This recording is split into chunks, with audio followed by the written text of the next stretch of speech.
Dahan-dahang huminto ang isang itim at marangyang sasakyan sa harap ng isang luma at maliit na bahay sa dulo ng baryo. Halos lahat ng kapitbahay ay nagsilabasan sa kalsada para alamin kung ano ang nangyayari.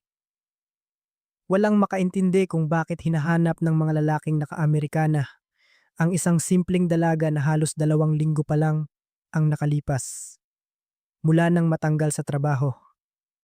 Si Andrea, sa mga sandaling iyon, ay problemado pa rin sa papalapit na bayarin sa bangko, sa tumatagas na bubong na wala siyang pampagawa, at sa isang kinabukasang tila walang kasiguraduhan. Pero pagkalipas lang ng ilang oras, malalaman niya ang isang katotohanang babago sa kanyang buhay magpakailanman.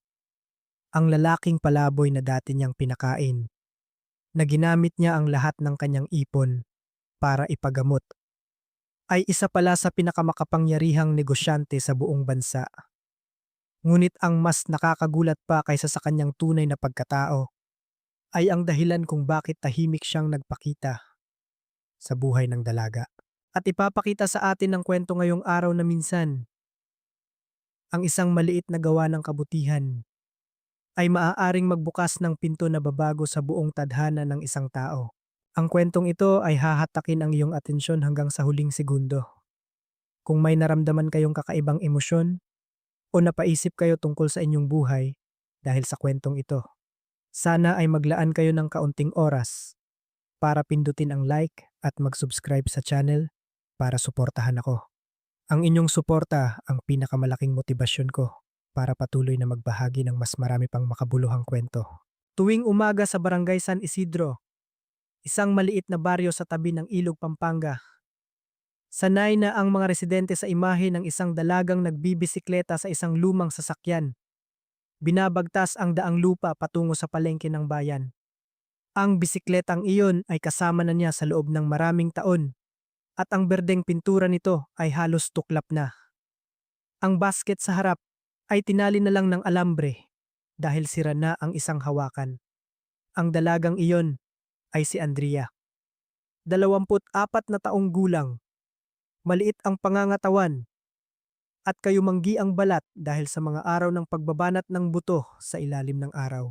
Sa mata ng marami sa kanilang baryo, si Andrea ay isang mabait, masipag, at medyo tahimik na babae. Hindi dahil ayaw niyang makisalamuha, kundi dahil ang buhay niya mula pagkabata ay hindi naging madali. Naulila si Andrea sa kanyang mga magulang noong siya ay 9 na taong gulang. Isang araw noon na malakas ang ulan, ang kanyang mga magulang habang nagde-deliver ng mga produkto sa isang ahente sa kabilang bayan ay naaksidente. Sa isang gabi lang, nawala sa 9 na taong gulang na bata ang dalawang pinakamamahal niyang tao. Mula noon, si Andrea ay tumira kasama ang kanyang lola sa isang lumang bahay sa dulo ng kanilang lugar.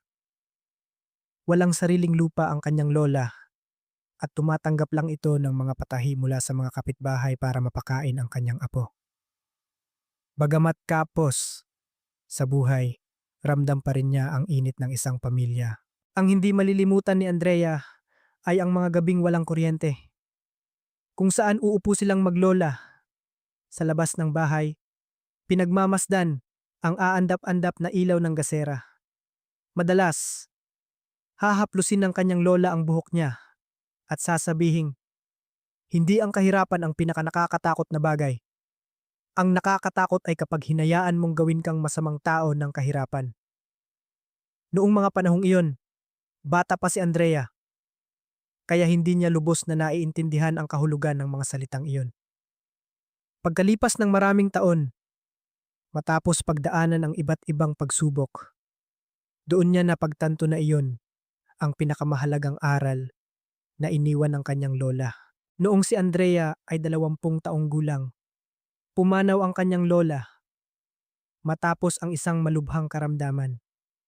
Mula noon, tuluyan na siyang naiwang mag-isa. Sa araw ng libing ng kanyang lola, ang bahay na dati ng luma ay lalo pang naging malungkot at hungkag. Sa unang gabi na natulog siyang mag-isa sa bahay na iyon, halos hindi nakatulog si Andrea. Ang lahat ng pamilyar na bagay ay biglang naging banyaga. Ang tunog ng mga kulisap sa hardin, ang ihip ng hangin sa mga puno ng niyog, ang kalampag ng lumang yero sa tuwing may malakas na hangin. Lahat ay nagparamdam sa kanya ng matinding kalungkutan. Ang pinakamalaking pagsubok ay hindi ang pang-araw-araw na pagkain. Matapos mamatay ang kanyang mga magulang, nalaman ni Andrea na umutang pala sila sa bangko ng isang malaking halaga para sa kanilang negosyo. Lumipas ang maraming taon, pero hindi pa rin nababayaran ang utang. Noong nabubuhay pa ang kanyang lola, palagi itong gumagawa ng paraan para makapagbayad ng interes para mapanatili ang bahay. Ngunit, para pagkamatay ng lola, ang pasanin ay napunta lahat sa balikat ni Andrea. Bawat buwan, bukod sa mga gastusin sa bahay, kailangan niyang magtabi ng isang halaga para sa utang. Ang kinikita niya mula sa pagiging serbidora sa isang kainan sa bayan ay halos hindi sapat. May mga buwan na kaunti ang customer at bumababa ang kita. Kaya kinakailangan ni Andrea ang kumain ng instant noodles halos buong linggo para lang may maibayad sa interes sa bangko. Marami ang nagpapayo sa kanya na ibenta na lang ang bahay at pumunta sa Maynila para magtrabaho.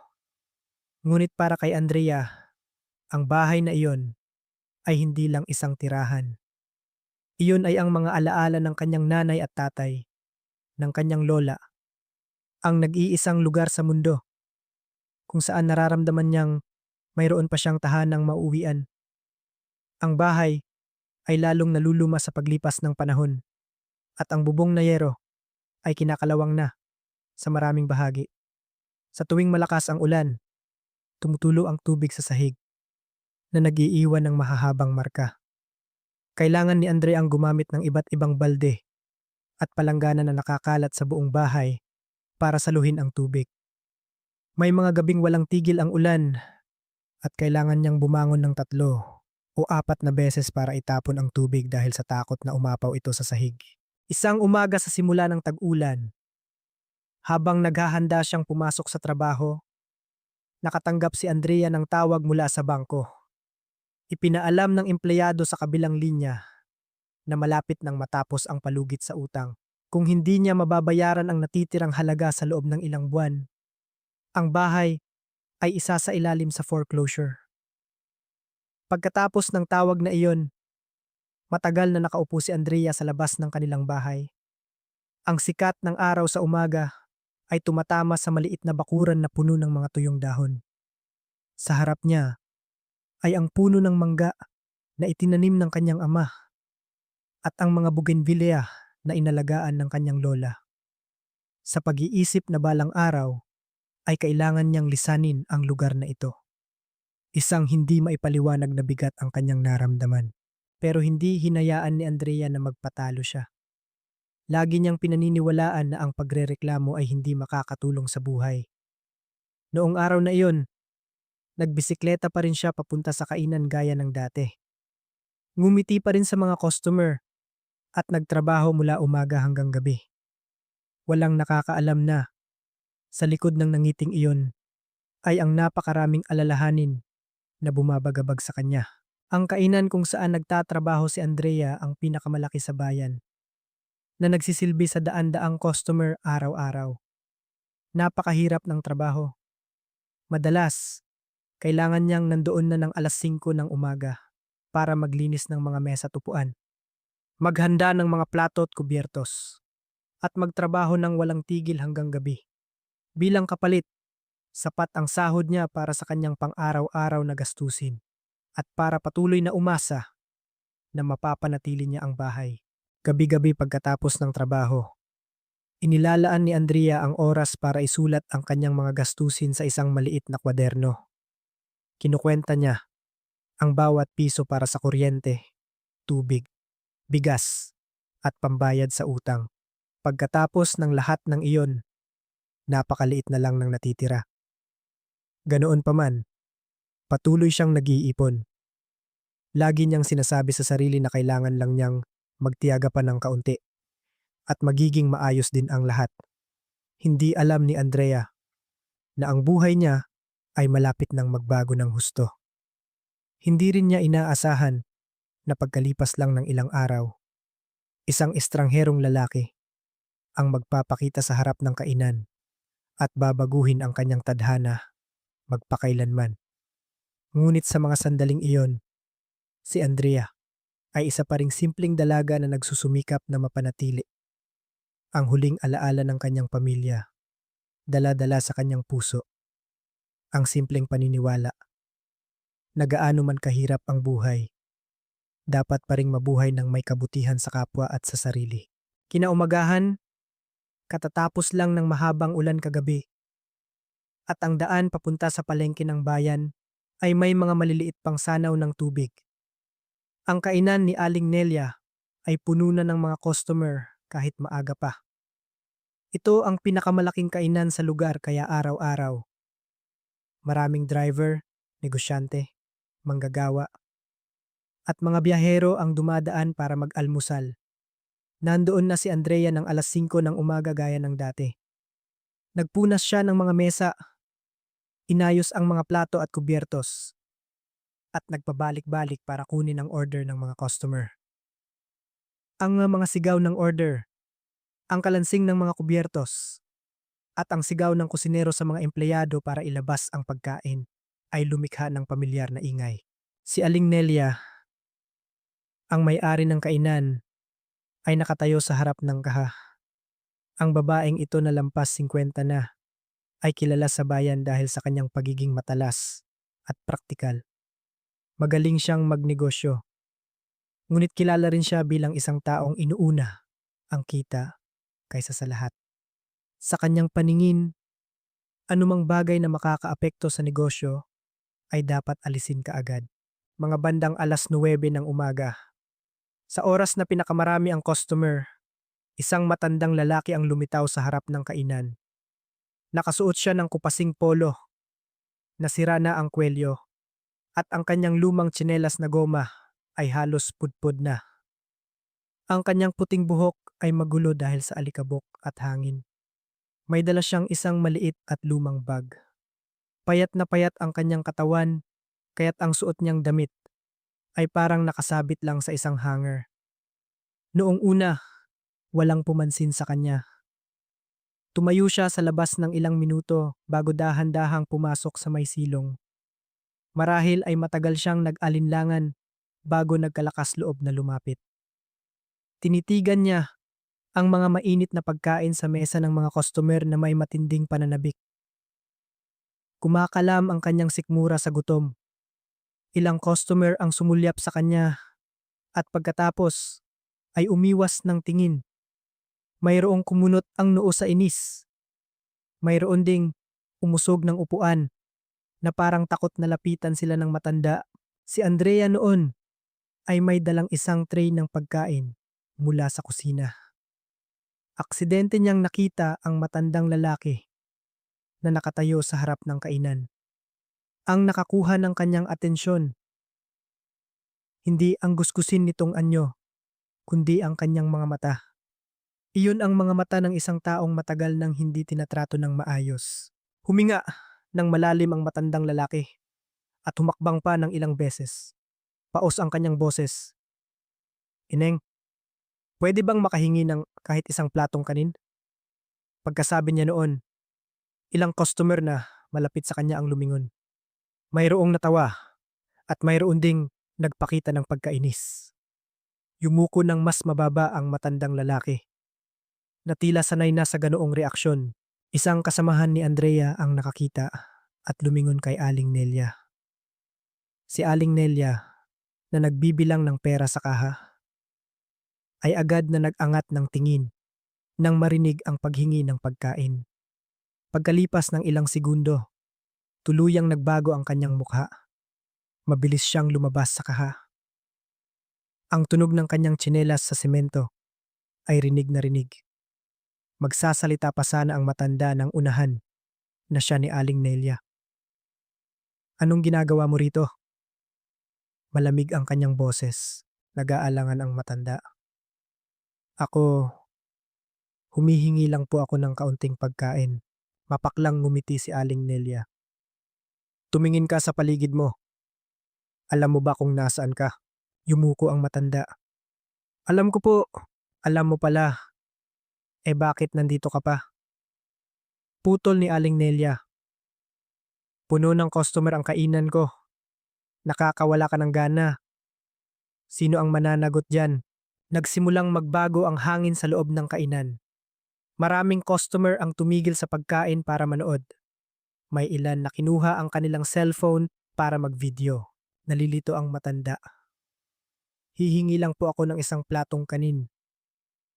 Mula pa kahapon, hindi pa po ako kumakain. Sa pagkakataong ito, hindi lang hindi naawa si Aling Nelia, lalo pa siyang nainis. Kung hindi ka pa kumakain, pumunta ka sa palengke at doon ka humingi. Lumabas ka at maghanap ng trabaho. Ang lakas-lakas mo pa para mamalimos. Ang mga salitang iyon ay umalingaw sa harap ng 2 dosenang tao. Hinigpitan ng matanda ang hawak sa kanyang lumang bag at kitang-kita sa kanyang mukha ang kahihiyan. Nakatayo si Andrea, hindi kalayuan. Nakaramdam siya ng pagkainis dahil naiintindihan niya ang pakiramdam na minamaliit ng iba. Matapos mamatay ang kanyang mga magulang, ilang beses na siyang nakarinig ng masasakit na salita mula sa ibang tao. Alam niya kung gaano kasakit ang mga salitang iyon. Naglakas loob ang matanda na magsalita ulit. Gutom na po talaga ako. Ngunit hindi siya binigyan ng pagkakataon ni Aling Nelia. Lumingon siya sa isang empleyadong malapit sa kanya. Dalhin niyo yan sa labas. Walang kumilos. Marahil ay dahil nakita rin nilang sobra na ang ginagawa niya. Lalo pang nagalit si Aling Nelia. Lumapit siya sa isang mesang malapit sa pinto. Mayroon doong isang baso ng tubig na hindi naubos. Bago pa man may makakilos, kinuha niya ang baso at isinaboy ang laman nito sa matandang lalaki. Tumalsik ang tubig at agad na nabasa ang kanyang kupasing damit. Ang mga patak ng tubig ay dumaloy sa kanyang kulubot na mukha. Halos tumahimik ang buong kainan sa loob ng ilang segundo. Maging ang mga nagbibideo ay nagulat. Natigilan si Andrea. Ang tray ng pagkain sa kanyang kamay ay biglang bumigat. Hindi niya akalain na gagawin iyon ni Aling Nelia. Ang pinakamasakit sa kanya ay ang reaksyon ng mga tao. May ilan na tumawa, may ilan na umiling pero walang sinabi. At karamihan ay nanood lang. Walang isa man lang ang lumapit para tulungan ang matanda. Itinaas ng matanda ang kamay para punasan ang kanyang mukha. Hindi siya nagalit. Hindi nakipagtalo. Hindi nanumbat. Yumuko lang siya para pulutin ang bag na nahulog sa sahig. Sa sandaling iyon, nakita ni Andrea na nanginginig ang mga kamay ng matanda. Hindi dahil sa lamig, kundi dahil sa kahihiyan. Dahan-dahan siyang tumalikod at naglakad palayo. Mas kuba pa ang likod kaysa noong dumating siya. Bawat hakbang ay tila pasan ang lahat ng pait ng buhay. Nang dumaan siya sa kinatatayuan ni Andrea, bigla siyang huminto. Tumingala siya at tinitigan si Andrea. Sa loob lang ng ilang segundo, walang pagmamakaawa, walang paninisi, isang tingin lang na napakakaiba. Ang tingin na iyon ay hindi malilimutan ni Andrea. Para itong tingin ng isang taong napakarami ng pinagdaanan sa buhay, kaya't wala ng lakas para manumbat pa kaninuman. Pagkatapos, ay nagpatuloy siya sa paglakad. Ang kanyang payat na anyo ay unti-unting naglaho sa likod ng mga sasakyang nakaparada sa harap ng kainan. Matagal na nakatayo doon si Andrea. Ang tawag ng mga customer ay naririnig pa rin. Ang ingay sa kusina ay tuloy-tuloy pa rin. At lahat ay tila bumalik sa normal. Ngunit sa kanyang puso, isang mabigat na pakiramdam ang nagsimulang mamuo. Hindi niya alam ang pangalan ng matanda. Hindi niya alam kung saan siya galing. Hindi niya alam kung bakit kailangan niyang mamalimos. Pero isa lang ang sigurado niya. Ang lalaking iyon ay nangangailangan ng tulong. At mula sa sandaling iyon, isang maliit na desisyon ang nagsimulang mabuo sa isip ni Andrea. Isang desisyon na hindi niya inaasahang babago sa buong buhay niya sa mga darating na araw. Kinahapunan, pagkatapos ng trabaho, nagbisikleta si Andrea pauwi gaya ng dati. Ang daan mula sa bayan papuntang Barangay San Isidro ay halos 7 kilometro. Ang araw ay unti-unti nang lumulubog sa kabilang bahagi ng palayan. Ang mga huling sinag ng araw ay nagbibigay ng ginintuang kulay sa ilog na lumilikha ng payapang tanawin na nakikita niya araw-araw. Ngunit ngayon, iba ang pakiramdam ni Andrea. Buong hapon, ang imahe ng matandang lalaki na tinapunan ng tubig sa harap ng lahat ay paulit-ulit na bumabalik sa kanyang isipan. May mga bagay na nakikita ng tao at mabilis na nakakalimutan. Ngunit mayroon ding mga bagay na minsan mo lang makita. Ngunit habang buhay kang uusigin ng konsensya. Ganoong tipo ng tao si Andrea. Hindi niya maintindihan kung bakit kailangang danasin ng isang taong gutom ang ganoong kalupit na pagtrato. Noong bata pa siya, mas nakakaangat sa buhay ang kanyang pamilya kumpara sa maraming kapitbahay. Ngunit pagkatapos ng aksidente ng kanyang mga magulang, dumanas siya ng napakahirap na panahon. Minsan, nagkasakit ng malubha ang kanyang lola at halos wala na silang pambili ng bigas. Noong araw na iyon, isang kapitbahay ang nagdala sa kanila ng isang supot ng bigas at ilang tuyo. Lumipas ang maraming taon, ngunit tandang-tanda pa rin ni Andrea ang pasasalamat na naramdaman niya noon. Marahil dahil nakatanggap siya ng kabutihan, madali siyang makiramay sa mga taong nasa mahirap na sitwasyon. Habang nag-iisip, biglang nakita ni Andrea ang isang anino na nakaupo sa ilalim ng isang puno ng talisay malapit sa lumang pantalan. Binagalan niya ang pagbibisikleta. Hindi gaanong kalayuan.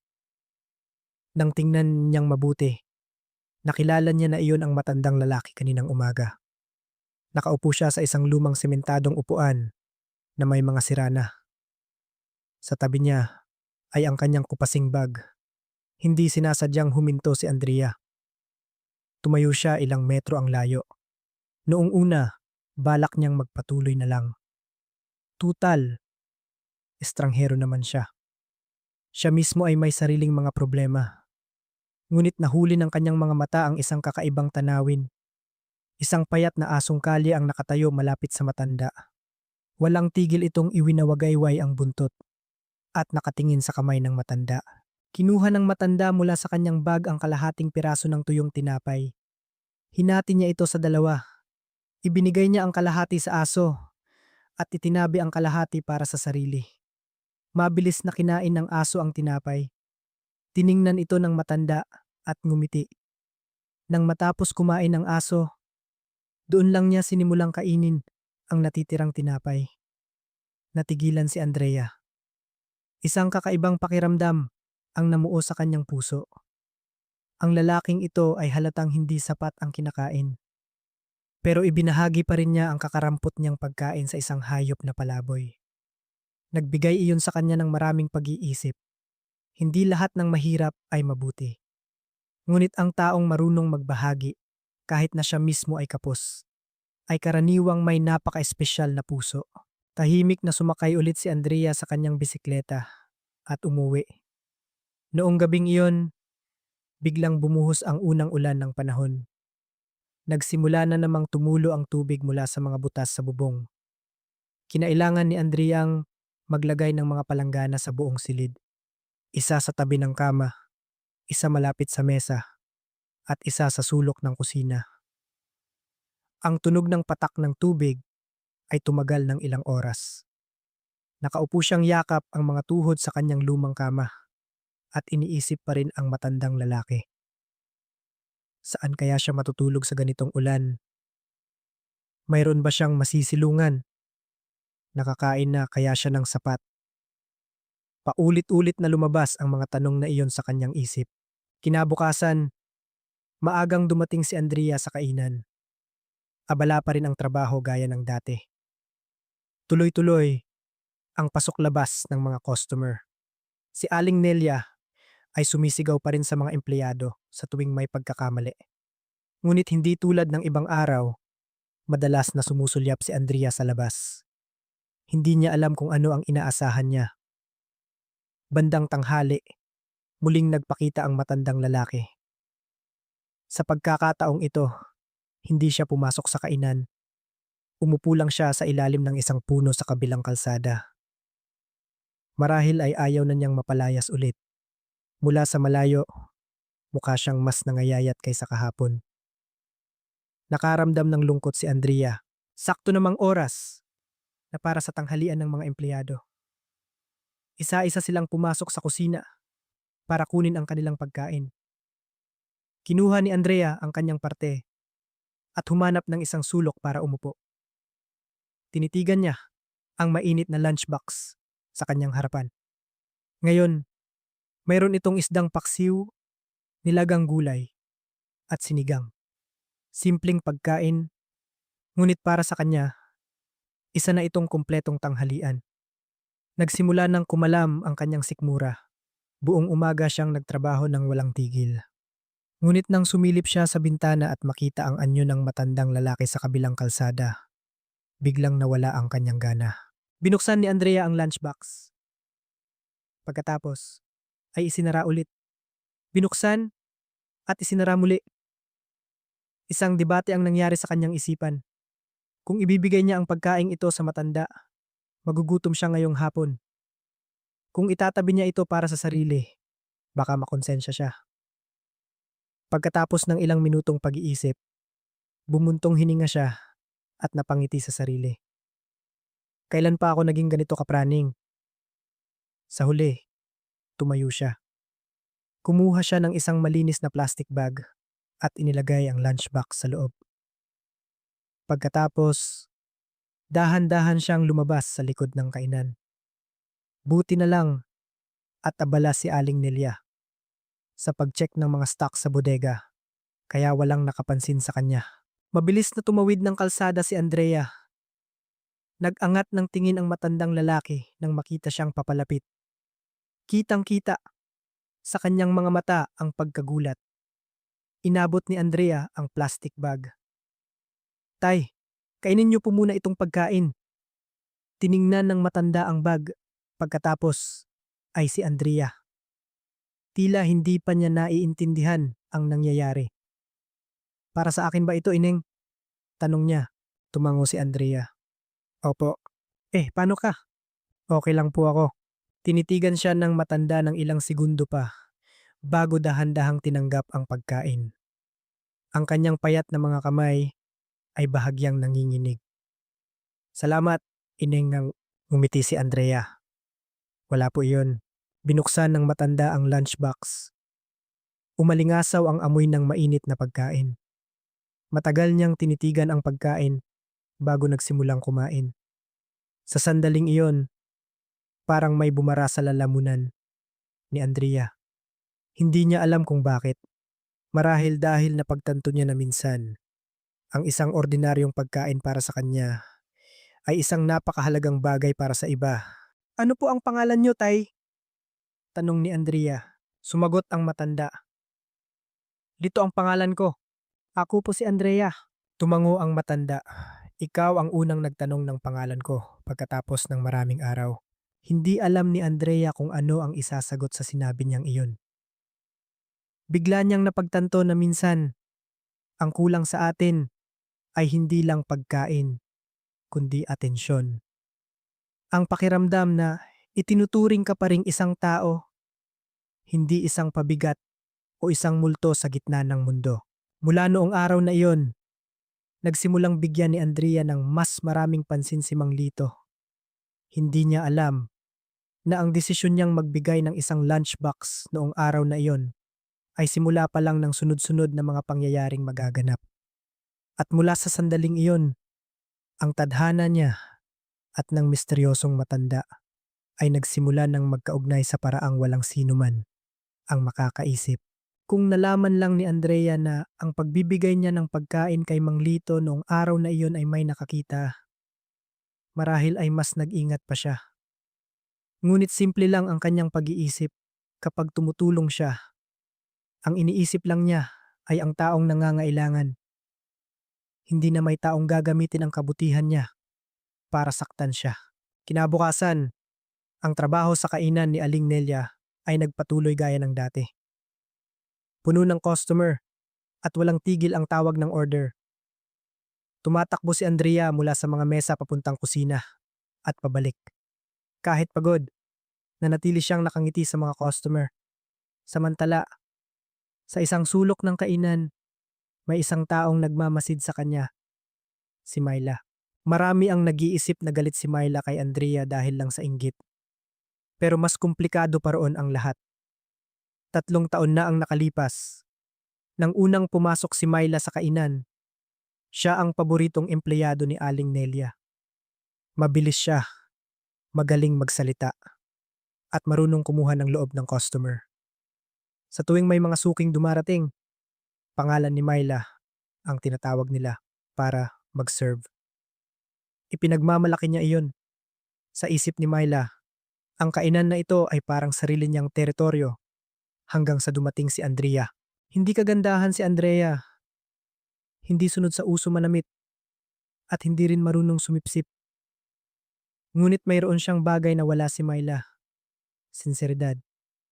Madaling maramdaman iyon ng mga customer.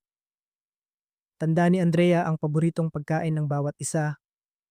Alam niya kung sino ang gusto ng kaunting kanin at kung sino ang gusto ng dagdag na sabaw. Minsan, isang driver ang nawalan ng wallet. Tumakbo si Andrea ng mahigit 1 kilometro para isauli ito. Sa ibang pagkakataon, nakita niyang may isang matandang babae na naiwan ng pitaka sa mesa at itinago niya ito hanggang sa bumalik ang may-ari.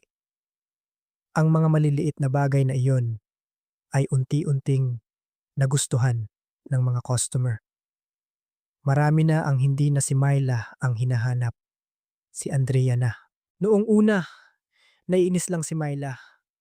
Pagkatapos, naging galit at sa huli, naging inggit.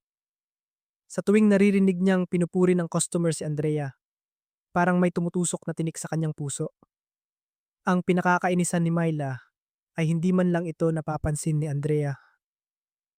Normal pa rin ang pakikitungo sa kanya at lalo siyang nakakaramdam na minamaliit siya. Tanghali ng araw na iyon nang mag-break ang mga empleyado. Aksidenteng nakita ni Myla na may dalang plastic bag si Andrea papunta sa likod. Noong una, hindi niya pinansin. Pero pagkalipas ng ilang minuto, dahil sa kuryosidad, sinundan niya ito ng tingin. Mula sa malayo, nakita niya si Andrea ang tumatawid ng kalsada, papunta mismo sa kinauupuan ni Mang Lito. Natigilan si Myla. Nakita niya si Andrea ang nag-abot ng pagkain sa matanda. Nag-usap pa sila ng matagal. Isang ideya ang biglang pumasok sa isip niya. Anong ginagawa ng babaeng to? Mula sa sandaling iyon, sinimulan niyang bantayan ang bawat kilos ni Andrea. Sa pangalawang araw, nagdala ulit si Andrea ng pagkain. Sa pangatlong araw, ganoon pa rin. Sa ika-4 na araw, paulit-ulit ang nangyari. Napagtanto ni Myla na hindi ito isang beses na gawa lang. Talagang tinutulungan ni Andrea ang pulubing iyon. Isang gabi, pagkatapos ng trabaho, nakipag-inuman si Myla sa kanyang kaibigan na si Karen sa may palengke. Ikinuwento niya ang lahat. Tanong ni Karen, "Ano naman ang pakialam mo dyan?" Humigop ng iced tea si Myla. Walang pakialam? Nagpapabango ng pangalan ang babaeng yun. Kumunot ang noo ni Karen. Anong pabango ng pangalan? Mapaklang ngumiti si Myla. Hindi mo naintindihan. Ang mga taong tulad ni Andrea, gusto nilang magpanggap na mabait para kaawaan sila, para purihin sila. Umiling si Karen. Sa tingin ko, totoo naman ang pagtulong niya. Lalong nainis si Myla sa sinabi ng kaibigan. Dahil kahit ang kaibigan niya ay kumakampi kay Andrea. Pakiramdam niya ay unti-unti na siyang nawawala sa eksena. Mula noon, lalong lumaki ang inggit sa puso ni Myla. Isang tanghali, nang muling magdala ng pagkain si Andrea, nagpasya si Myla na sundan ito. Nagtago siya sa likod ng mga tindahan sa gilid ng kalsada. Nang makita niyang inaabot ni Andrea ang pagkain kay Mang Lito, kinuha ni Myla ang kanyang cellphone at kinunan sila ng litrato. Isa pa, kumuha siya ng maraming anggulo. Sa litrato, kitang-kita ang lunchbox, ang mukha ni Andrea at si Mang Lito. Pagkatapos kumuha, tiningnan ni Myla ang mga litrato. Isang ngisi ang gumuhit sa kanyang labi. Isang plano ang nagsimulang mabuo, pero hindi pa siya kumilos. Alam ni Myla kung anong klaseng tao si Aling Nelia. Para magalit ito ng husto, hindi sapat ang ilang litrato lang. Kailangan niya ng higit pa. Sa mga sumunod na araw, patuloy na lihim na nagmasid si Myla. Nalaman niyang madalas na tinitiis ni Andrea na hindi kumain para lang maibigay ang pagkain niya kay Mang Lito. Minsan, bumibili pa siya ng tinapay gamit ang sarili niyang pera. Ang mga bagay na iyon ay lalong nagpainis kay Myla. Hindi dahil tumutulong si Andrea, kundi dahil nakukuha ni Andrea ang bagay na laging inaasam ni Myla. Respeto. Minsan, aksidenteng narinig ni Myla ang usapan ng ilang suki. Sabi ng isa, ang bait talaga ng batang yan, si Andrea. Tumango ang isa pa. Bihira na ang mga taong ganyan kabuti. Isang simpleng pangungusap lang iyon, pero sapat na para hindi makatulog si Myla buong gabi. Habang nakahiga siya, lalo siyang nagagalit. Bakit laging si Andrea ang pinupuri? Bakit ang mga magagandang katangian lang ni Andrea ang nakikita ng mga tao at hindi siya? Ang mga negatibong pag-iisip na iyon ay unti-unting naging obsesyon at isang araw, dumating na rin ang pagkakataong hinihintay niya. Kinahapunan, habang nagliligpit si Myla sa kaha, narinig niyang nagrereklamo si Aling Nelia tungkol sa nawawalang pagkain sa kusina. Si Aling Nelia ay napakakuripot. Kahit ilang platong kanin lang ang mawala, naiinis na siya. Nang marinig iyon, nagliwanag ang mga mata ni Myla. Agad niyang pinagdugtong-dugtong ang lahat. Madalas maglabas ng pagkain si Andrea. Naghihinala si Aling Nelia na may nawawala. Kung tama ang paglalahad niya ng kwento, kaya niyang kumbinsihin si Aling Nelia na si Andrea ay nagnanakaw ng gamit sa kainan para ibigay sa iba. Hinigpitan ni Myla ang hawak sa kanyang cellphone. Nasa loob pa rin nito ang dos-dosenang litrato na kinunan niya sa loob ng maraming araw. Sa unang pagkakataon sa loob ng maraming linggo, nakaramdam siya ng kasiyahan. Dahil naniniwala siyang sa wakas, nakahanap na siya ng paraan para paalisin si Andrea sa posisyong lagi niyang kinaiinggitan. At habang si Andrea ay walang kamalay-malay na may nakakaalam sa pagtulong niya kay Mang Lito, sa isang sulok ng kainan ni Aling Nelia, isang masamang balak ang tahimik na inihahanda. Isang balak na sapat para dalhin ang kanyang mahirap ng buhay sa pinakamalaking pagsubok na haharapin niya pagkatapos ng ilang araw na pagdadala ng pagkain kay Mang Lito. Isang espesyal na tiwala ang nabuo sa pagitan nila. Hindi pa rin alam ni Andrea ang tungkol sa nakaraan ng matanda. Sa tuwing nagtatanong siya, ngumingiti lang ito at iniiba ang usapan. Minsan, nagkukwento siya tungkol sa mga lugar na napuntahan niya, mga taong nakilala niya. Pero hindi niya sinasabi kung saan siya galing o bakit siya napunta sa ganoong sitwasyon. Nagtataka si Andrea pero ayaw niyang magtanong ng malalim. Lahat ng tao ay may mga sugat na ayaw nang balikan. Siya rin, may mga gabing nakikinig sa patak ng ulan sa bubong. Naaalala ang kanyang mga magulang hanggang sa manikip ang dibdib. Pero hindi niya ito sinasabi kaninuman. Kaya naiintindihan niya ang pakiramdam na gustong itago ang isang bahagi ng nakaraan. Sa mga araw na iyon, tuwing tanghalian, gumagawa ng paraan si Andrea para dalhin ang kanyang pagkain kay Mang Lito. Minsan, isang lunchbox. Minsan, isang piraso ng tinapay na binili sa palengke. Minsan, sapat lang ang pera niya para sa isang bote ng tubig at ilang biskwit. Laging tinatanggap ito ni Mang Lito ng may pasasalamat. Sa tuwing ginagawa niya iyon, sinasabi ng matanda, "Hindi mo na kailangang gawin to, Ineng." At laging pareho ang sagot ni Andrea. Ang mahirap, tinutulungan ang kapwa mahirap. Sa totoo lang, mas mahirap pa ang buhay niya kaysa sa inaakala ng marami. Ang natitira niyang ipon ay sapat na lang para sa huling bayad sa bangko. Kung magiging maayos ang lahat, sa loob ng 3 buwan, mapapanatili niya ang bahay. Kung may mangyaring hindi inaasahan, lahat ng pinaghirapan niya sa loob ng maraming taon ay maaaring mawala. Ngunit hindi niya ito sinabi kay Mang Lito. Ayaw niyang makadama ng konsensya ang iba. Isang umaga ng Lunes, mas matindi ang sikat ng araw. Punong-puno ang kainan. Nagtrabaho si Andrea mula umaga hanggang tanghali nang hindi man lang nakapagpahinga. Nang oras na ng kainan, mabilis niyang kinuha ang kanyang pagkain at lumabas. Ngunit may kakaiba ngayon. Wala si Mang Lito sa dati niyang pwesto. Walang nakaupo sa sementadong upuan sa ilalim ng puno. Tumingin si Andrea sa paligid. Wala siya. Naglakad pa siya sa gilid ng pantalan. Wala pa rin.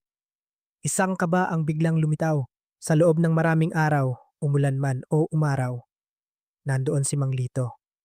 Ngayong bigla siyang nawala, nagsimulang mag-alala si Andrea. Naglakad pa siya ng mas malayo. Pagdating niya sa lumang palengke sa dulo ng kalsada, bigla siyang nakakita ng mga taong nagkukumpulan. Sa gitna ng mga tao ay isang matandang lalaki na nakahandusay sa semento. Kumabog ang dibdib ni Andrea. Mabilis siyang tumakbo at tama nga ang kutob niya. Ang nakahandusay doon ay si Mang Lito. Maputla ang kanyang mukha, nag-iinit ang noo at basang-basa ng pawis ang buhok. Nakapikit ang kanyang mga mata. Ilang tao sa paligid ang nagbubulungan. Baka mataas ang lagnat. Kawawa naman, mukhang walang kamag-anak. Pero walang lumalapit at walang nagbabalak na dalhin siya sa doktor.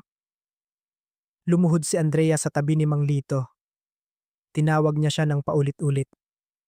Hirap na iminulat ni Mang Lito ang kanyang mga mata. Nang makita siya, pilit siyang ngumiti. "Nandito ka na pala, Ineng." Mahina ang kanyang boses, halos hindi marinig.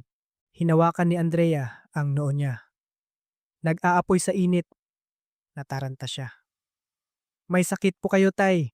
Hirap na huminga si Mang Lito. "Wala to. Magpapahinga lang ako sandali. At kagaling din ako." Umiling si Andrea. Maraming taon niyang inalagaan ang kanyang lola. Kaya alam niyang hindi simple ang kondisyong ito. Kung pababayaan, maaaring lumala ang sitwasyon. Tumayo siya at tumingin sa paligid. "Mga kuya, ate, pwede po bang tulungan niyo akong dalhin si tatay sa klinika?" Nagkatinginan ang mga tao. Sumagot ang isang lalaki. "May ide-deliver pa ako." Sabi ng isa pa. "Busy ako." Pagkalipas ng ilang minuto, nagsialisan na ang mga usisero. Sa huli, si Andrea at Mang Lito na lang ang natira. Habang tinitingnan ang matandang nanginginig sa lagnat, kinagat ni Andrea ang kanyang labi at nag-isip. Nagpasya siya. Tumawag siya ng tricycle na malapit at nakiusap sa driver. Natulungan siyang dalhin si Mang Lito sa isang pribadong klinika sa bayan. Nang matapos suriin ng doktor, naging seryoso ang kanyang mukha. "Bakit ngayon niyo lang dinala ang pasyente?" Nag-aalalang nagtanong si Andrea. "Ano po ang sakit niya, Dok?" Tinanggal ng doktor ang stethoscope. "Malubhang pulmonya. Kung pinatagal niyo pa ng ilang araw, baka naging delikado. Naramdaman ni Andrea na nanlamig ang kanyang likod. Nakaupo si Mang Lito sa isang upuan, pilit nang umingiti para pakalmahin siya. Wala to. Pero ang sunod-sunod niyang pag-ubo ay nagsasabi ng iba. Mabilis na nagreseta ang doktor ng gamot at sinabing kailangan pa siyang bantayan. Pagkatapos, ibinigay niya ang resibo ng bayarin.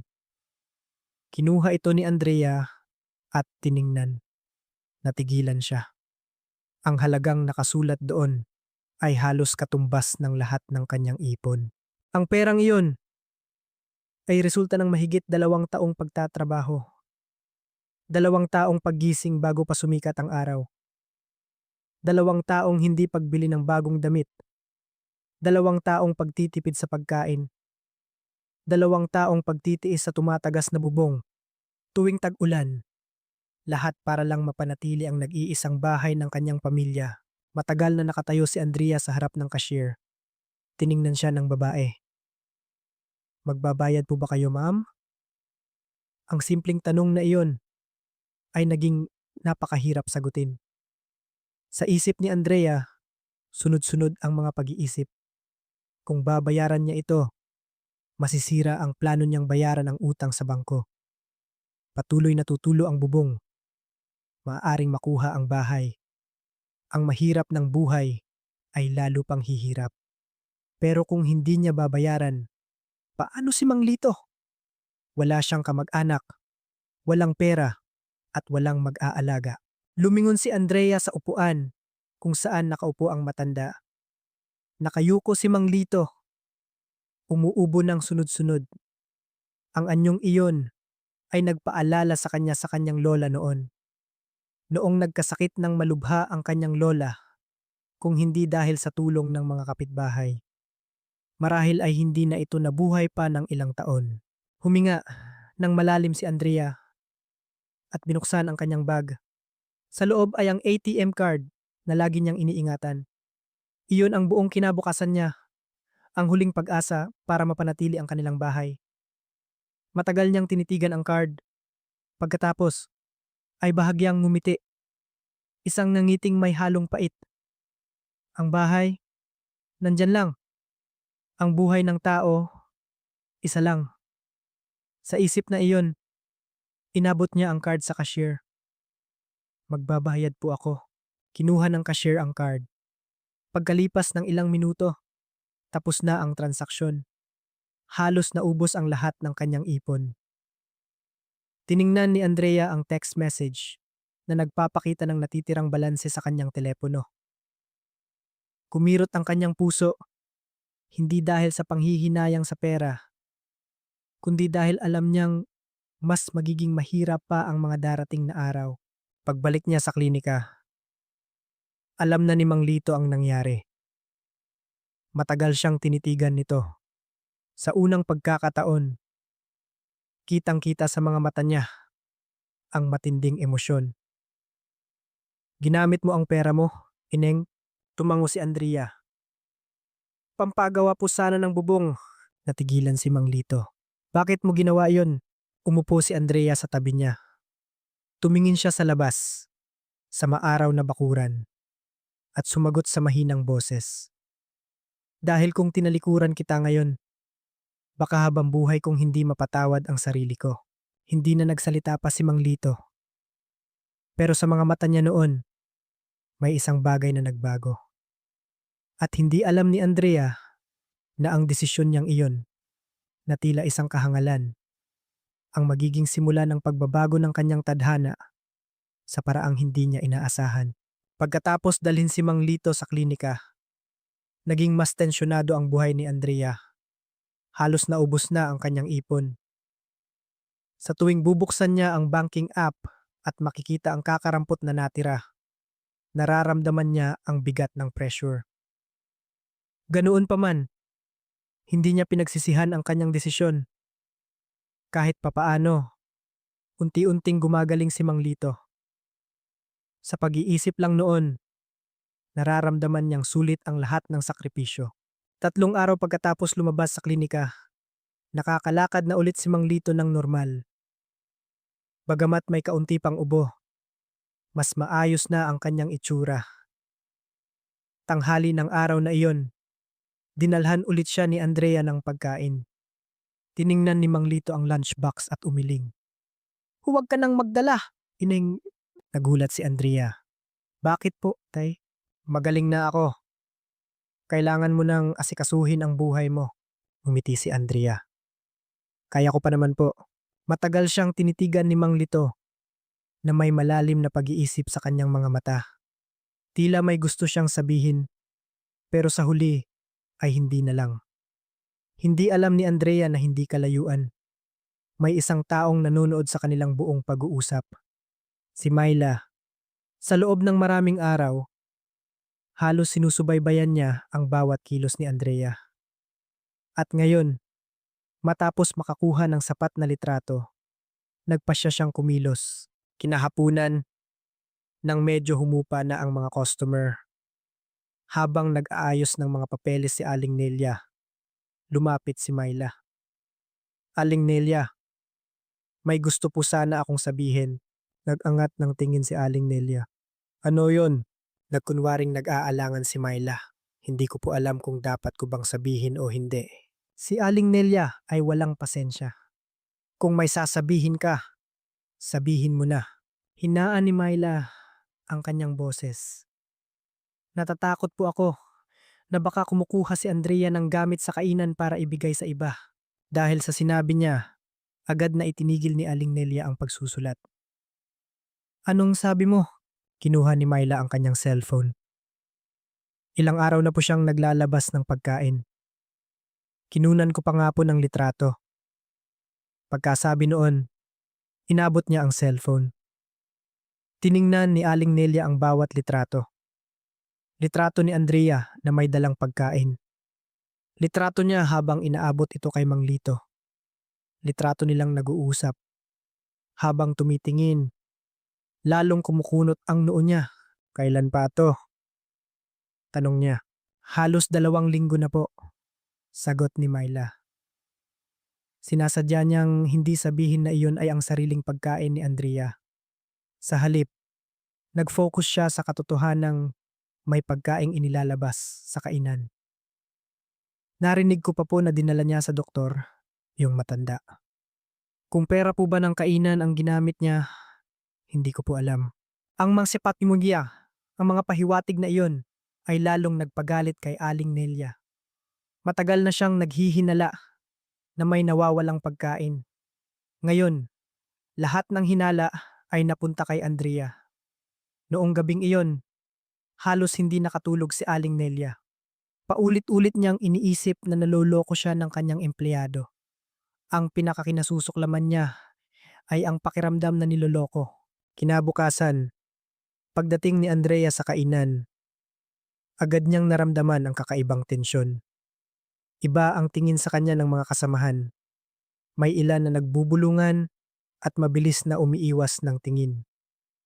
Maging ang kusinero na dati malapit sa kanya ay tila naiilang. Bago pa man niya maintindihan ang nangyayari. Umalingaw-ngaw ang boses ni Aling Nelia mula sa kaha. Andrea. Malamig ang boses. Sapat para makuha ang atensyon ng buong kainan. Lumapit si Andrea. Po? Tumayo si Aling Nelia. Sabihin mo sa akin ang totoo. Gaano karaming pagkain ng kainan ang kinuha mo? Natigilan si Andrea. Po? Tinanong kita kung gaano karaming pagkain ang kinuha mo para ibigay sa iba. Doon lang naintindihan ni Andrea. Mabilis siyang nagpaliwanag. Pagkain ko po yun. Hindi po ako kumuha sa kainan. Mapaklang ngumiti si Aling Nelia. Ang pagkain mo ay galing din sa kainan. Kung hindi ka nagtatrabaho dito, saan ka kukuha? Maraming customer ang nagsimulang lumingon. Naramdaman ni Andrea na namumula ang kanyang mukha. Gusto ko lang po tumulong sa isang taong may sakit. Wala po akong ibang intensyon. Malakas na hinampas ni Aling Nelia ang mesa. Tumulong o gusto mong ipakita na mas mabuti ka kaysa sa akin? Naging tensyonado ang buong kainan. Sinubukan ni Andrea ang manatiling kalmado. Hindi ko po kailanman inisip yan. Si Myla na nakatayo sa likod ay may ngiti ng tagumpay sa kanyang labi. Nagpatuloy sa pagsigaw si Aling Nelia. Alam ng buong bayan na pinalayas ko ang pulubing yan. Ngayon, dinadalhan mo siya ng pagkain. Anong iisipin ng mga tao? Hindi makapagsalita si Andrea. Sa unang pagkakataon, napagtanto niya na may mga taong laging tinitingnan ang mga bagay sa ibang anggulo. Ang ginawa niya ay dahil sa awa. Pero sa mata ni Aling Nelia, iyon ay isang hamon. Nagsimulang magbulungan ang ilang customer. Siya ba yung batang yun? Mabait naman siya. Kawawa naman. Ang mga bulungan ay lalong nagpapahiya kay Aling Nelia. At kapag ang isang tao ay sobrang nagpapahalaga sa kanyang reputasyon, madalas siyang kumikilos base sa emosyon kaysa sa rason. Itinuro ni Aling Nelia ang pinto. Mula ngayon, tanggal ka na! Natigilan si Andrea. Po, ayokong ulitin pa. Ligpitin mo na ang gamit mo at umalis ka na. Pakiramdam ni Andrea ay gumuho ang mundo sa ilalim ng kanyang mga paa. Pero, yung sahod ko po ngayong buwan, agad na pumutol si Aling Nelia. Naghahanap ka pa ng sahod? Pasalamat ka't hindi kita pinagbabayad sa mga nawalang pagkain. Nang marinig iyon, maraming empleyado ang nagsimulang mainis. Alam ng lahat na walang ninakaw si Andrea, pero walang naglakas loob na magsalita. Dahil takot sila ang susunod na matatanggal. Tumingin si Andrea sa mga pamilyar na mukha sa loob ng maraming taon. Mga taong kasama niyang kumain, nakausap. Pero ngayon, walang isa man lang ang nagsalita para sa kanya. Hindi dahil masama sila, kundi dahil takot sila.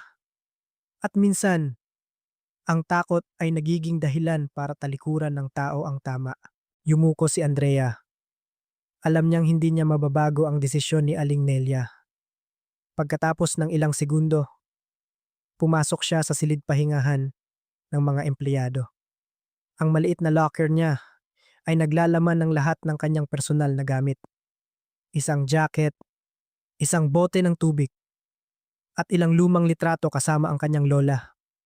Dahan-dahan niyang inayos ang lahat.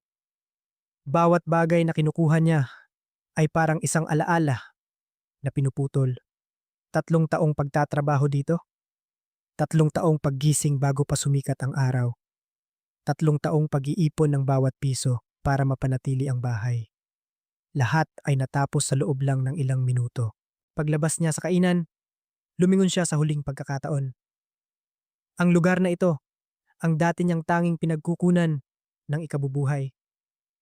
Ngayon, sarado na ang pintong iyon. Sa labas, nakakapasong ang sikat ng araw ng Hunyo. Nagbisikleta si Andrea palayo. Ang pamilyar na daan ay tila mas humaba ngayon. Nagsimulang tumulo ang luha sa kanyang mga pisngi. Ngunit ang pinakamasakit sa kanya ay hindi ang pagkawala ng trabaho, kundi ang pakiramdam na hinusgahan siya dahil sa isang bagay na pinaniniwalaan niyang tama. Sa likod ng kainan, nakatingin si Myla.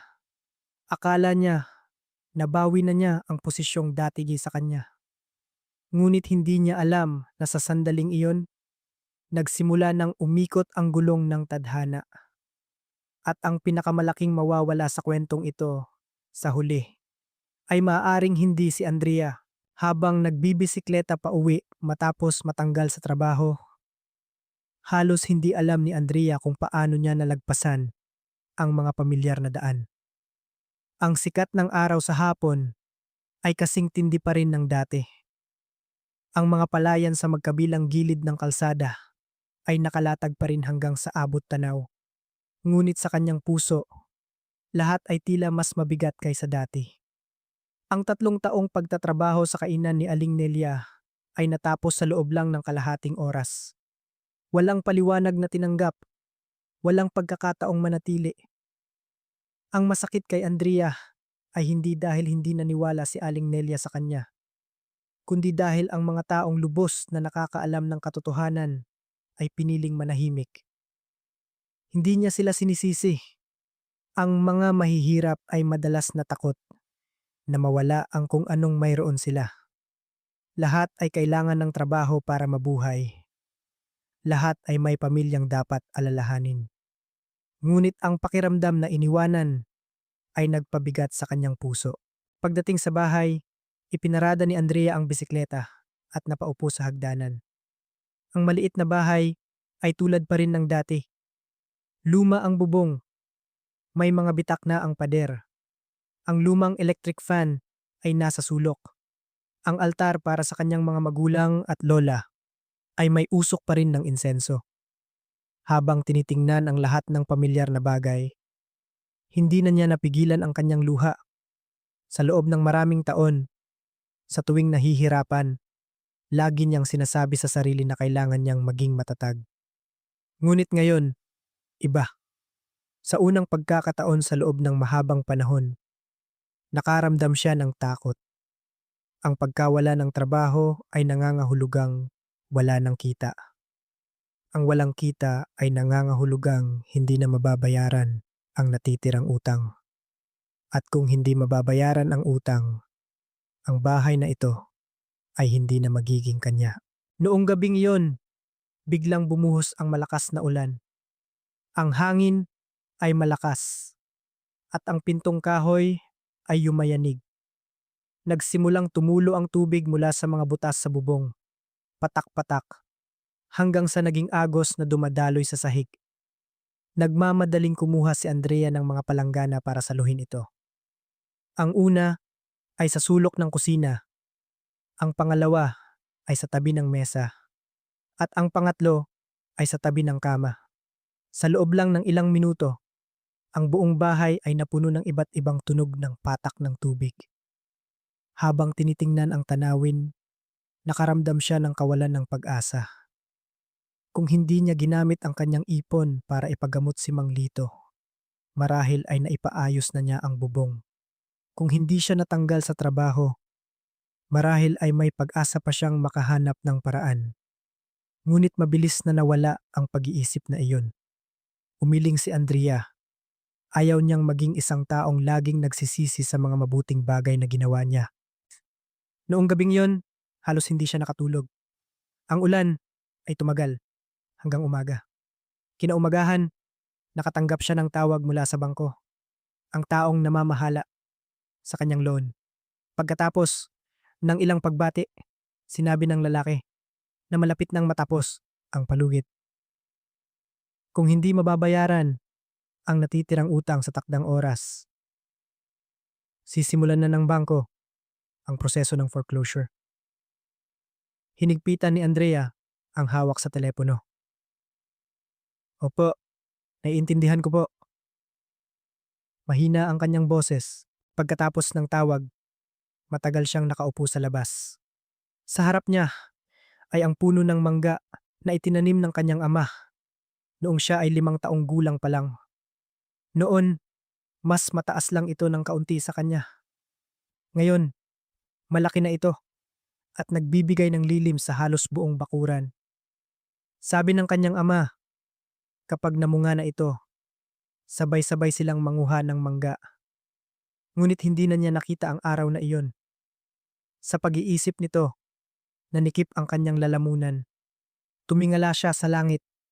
Sa unang pagkakataon sa loob ng maraming taon, hindi niya alam kung ano ang susunod na gagawin. Ang mga sumunod na araw ang naging pinakamahirap sa kanyang buhay. Tuwing umaga, nagdadala si Andrea ng kanyang resume para maghanap ng trabaho. Pumunta siya sa mga kainan sa bayan, sa mga coffee shop, sa mga sari-sari store, at maging sa mga maliliit na pagawaan. Ngunit saan man siya pumunta, pareho ang sagot. Sapat na ang tao namin. Iwan mo na lang ang number mo, tatawagan ka na lang namin. Naiintindihan ni Andrea na karamihan doon ay magalang na pagtanggi. Mahirap ang ekonomiya. Mas marami ang naghahanap ng trabaho kaysa sa nag-aalok. Ang isang babaeng high school graduate lang tulad niya ay walang gaanong pagpipilian. Pagkalipas ng halos 1 linggo, wala pa rin siyang trabaho. Ang natitirang pera sa kanyang account ay paubos na. Sinimulan niyang bawasan ang lahat ng gastusin. Ang almusal ay isang maliit na tinapay na lang. Ang tanghalian, madalas ay kanin at tuyo. Ang hapunan, minsan ay isang pakete lang ng instant noodles. Ngunit ang mas nag-aalala sa kanya ay ang mabilis na paglipas ng panahon. Ang huling araw ng bayaran ay papalapit na. Isang hapon, habang nagwawalis si Andrea sa bakuran, dumaan si Aling Tessie, ang kanilang kapitbahay. Tiningnan niya ang bubong at umiling. Mahaba pa ang tag-ulan ngayong taon. Kung hindi mo yan ipapaayos, delikado yan anak. Pilit nang umiti si Andrea. Opo, alam ko po. Bumuntong hininga si Aling Tessie. Narinig ko, inaasikaso na raw ng bangko ang papeles mo? Dahan-dahang tumango si Andrea. Ang balita sa probinsya ay mabilis kumalat. Sa loob lang ng ilang araw, halos lahat ay alam na ang kanyang sitwasyon. Tiningnan siya ni Aling Tessie at sinabi, kung sobrang hirap na, ibenta mo na lang ang bahay. Pumunta ka sa Maynila at magsimula ulit. Yumuko si Andrea. Alam niyang mabuti ang intensyon ng Ale. Ngunit iyon ang bagay na ayaw niyang isipin. Dahil kung ibebenta niya ang bahay na ito, mawawala na ang huling koneksyon niya sa kanyang pamilya. Noong gabing yon, umupo si Andrea sa harap ng altar. Ang dilaw na ilaw ay tumatama sa mga lumang litrato. Ang kanyang mga magulang ay nakangiti sa kanilang kupas na wedding picture. Sa tabi nito ay ang larawan ng kanyang lola. Matagal niyang tinitigan ang mga ito at bumulong na parang kinakausap ang kanyang mga mahal sa buhay. Sinubukan ko po ang lahat, pero hindi ko na po talaga alam ang gagawin. Isang hangin ang dumaan sa siwang ng pinto. Bahagyang gumalaw ang usok ng insenso. Sa sandaling iyon, bigla niyang naalala ang sinabi ng kanyang lola. Ang buhay, minsan, itutulak ka sa pader. Pero hanggat napapanatili mo ang kabutihan sa iyong puso, hindi ka pababayaan ng Diyos. Noong bata pa siya, naniniwala siya roon. Ngunit ngayon, habang lahat ay bumabagsak sa kanyang harapan, nagsimulang mag-alinlangan ang kanyang paniniwala. Tinanong niya ang sarili kung ang kabutihan ba ay talagang nakakatulong sa buhay na ito. Tinulungan niya si Mang Lito. Bilang kapalit, nawalan siya ng trabaho, pera, at posibleng mawalan pa ng bahay. Kung ito ang resulta ng pagiging mabuti, masyado ba siyang naging inosente? Ang tanong na iyon ay paulit-ulit na umikot sa kanyang isipan sa loob ng maraming araw. Hindi alam ni Andrea na habang nakikipaglaban siya sa pinakamalaking pagsubok ng kanyang buhay, sa ibang lugar, isang lalaki ang tahimik na nagmamasid sa lahat. At ang taong iyon ang magdadala ng pagbabagong babago sa buong tadhana niya. Ngunit sa kasalukuyang sandali, si Andrea ay isa pa ring babaeng walang trabaho, halos walang pera, at nagsusumikap na panghawakan ang lumang bahay kasama ang kakarampot na pag-asang natitira sa kanyang buhay. Halos isang linggo matapos matanggal sa trabaho, ang buhay ni Andrea ay naging isang paulit-ulit na siklo ng pressure. Sa umaga, naghahanap ng trabaho. Sa hapon, umuuwi na umaasang may tatawag kinabukasan. Ngunit araw-araw ay pareho. Ang mga magalang na pagtanggi ay naging pamilyar na. Kaya't nahuhulaan na niya ang sagot sa tingin pa lang ng recruiter. Isang umaga, maagang gumising si Andrea. Kasisikat pa lang ng araw pagkatapos ng malakas na ulan. May mga bago na namang tulo sa bubong. Ang palanggana sa gitna ng bahay ay puno na ng tubig. Umupo siya sa gilid ng kama, tinitingnan ang mga patak ng tubig sa malamig na sahig. May maitim na bilog sa ilalim ng kanyang mga mata dahil sa mga gabing walang tulog. Pero pinilit pa rin niyang bumangon. Kung siya mismo ang susuko, wala nang tutulong sa kanya. Pagkatapos kumain ng isang maliit na tinapay, kinuha ni Andrea ang kanyang resume na lukot na sa sobrang gamit. at nagbisikleta papuntang bayan. Ang umagang iyon ay wala pa ring resulta. Isang appliance store ang tumanggi dahil sapat na ang tao. Isang coffee shop ang naghahanap ng empleyado pero kailangan ng night shift. Isang patahian naman ay tumatanggap lang ng may karanasan. Bandang tanghali, umuwi si Andrea. Mataas na ang araw. Ang daang lupa papasok sa kanilang baryo ay mas tahimik kaysa dati. Nang ilang metro na lang ang layo niya sa bahay, bigla niyang napansin na maraming tao ang nagkukumpulan sa harap ng kanilang gate. May mga bata, matatanda, at maging ang ilang tindera sa palengke ay nandoon at nagbubulungan. Binagalan ni Andrea ang pagbibisikleta. Nalilito. Anong meron? Tanong niya sa sarili. Nang lumapit siya, natigilan siya sa kanyang nakita. Sa harap ng kanilang bahay ay may dalawang itim at makintab na sasakyan. Uri ng sasakyan na sa TV o sa mga mamahaling resort lang niya nakikita. Ang haba ng sasakyan ay halos kalahati ng kanyang bahay. Ang katawan nito ay kumikinang sa sikat ng araw at espesyal din ang plaka. Maging ang mga residente doon ay hindi pa nakakakita ng ganoon karangyang sasakyan sa kanilang lugar. Nakita ni Aling Nena, ang may-ari ng tindahan, si Andrea, at lumapit. Nakauwi ka na pala.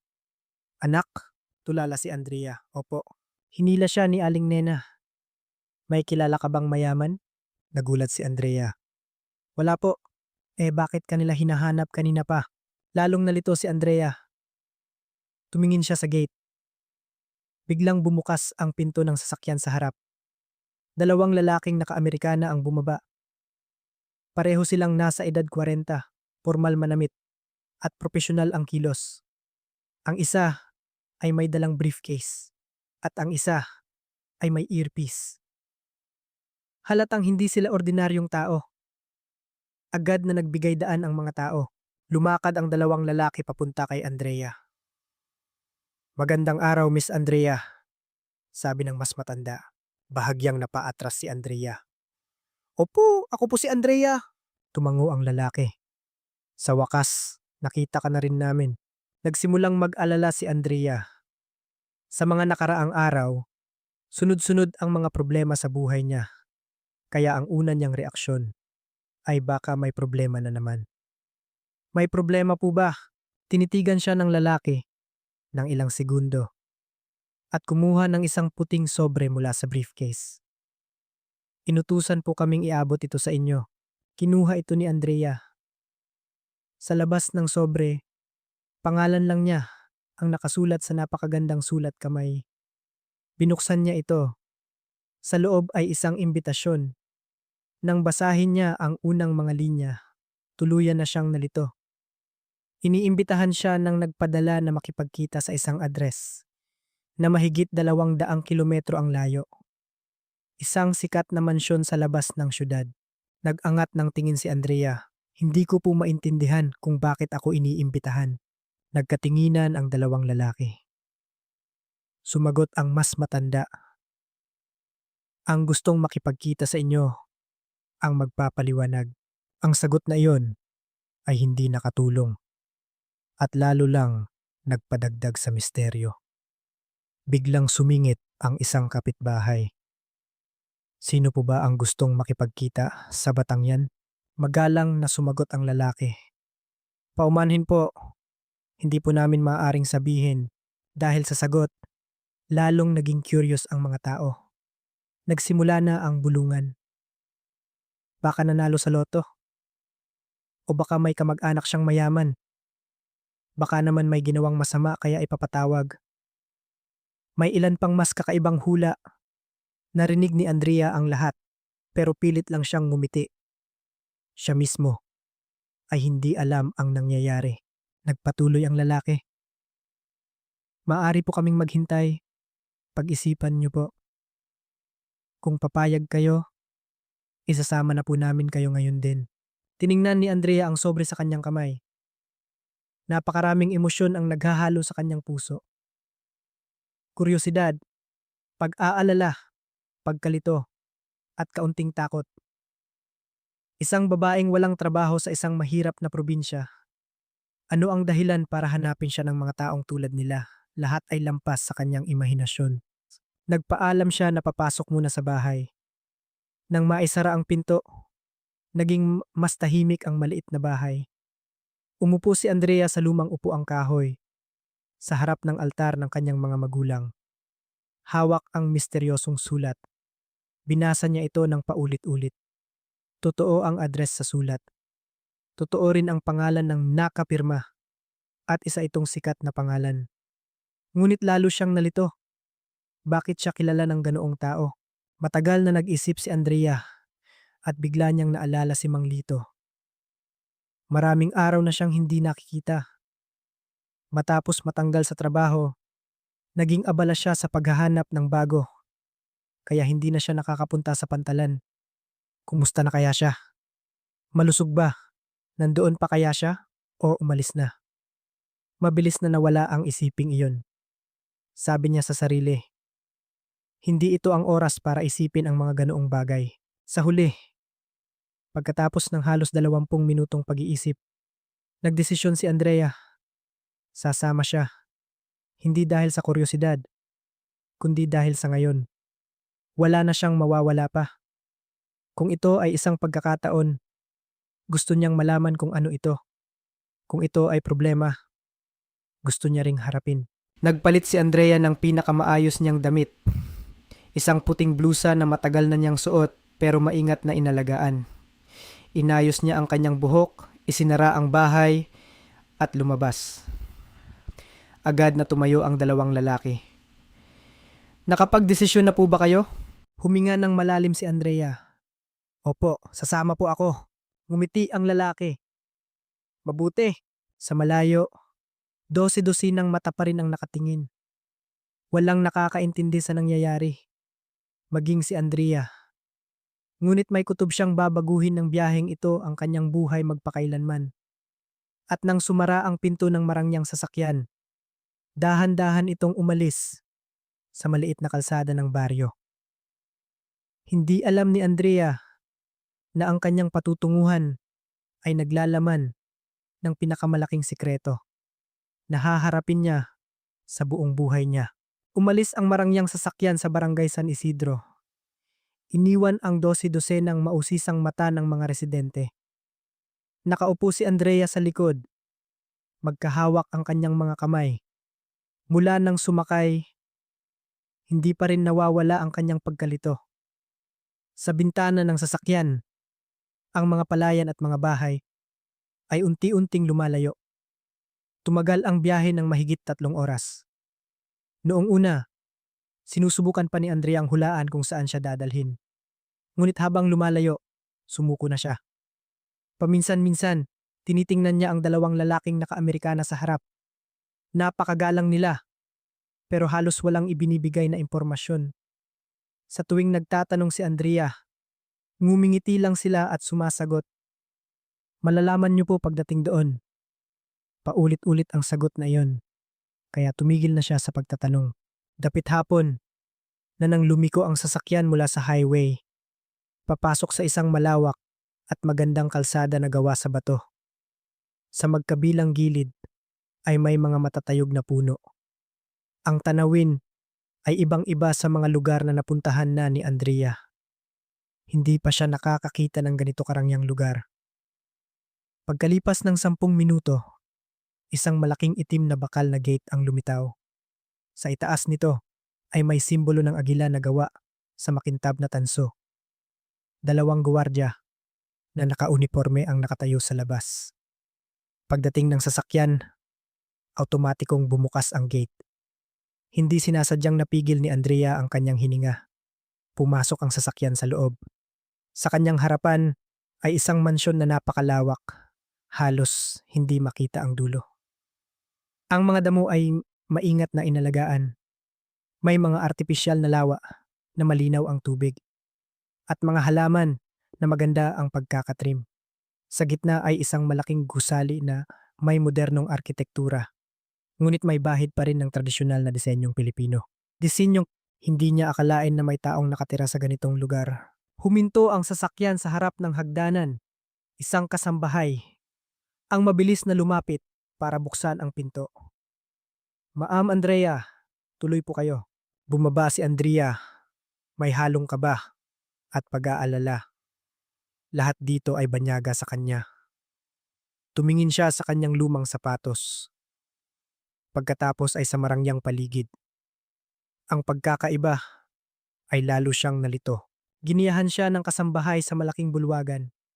Sa pader ay may mga mamahaling painting, mga upuang kahoy na may magagandang ukit.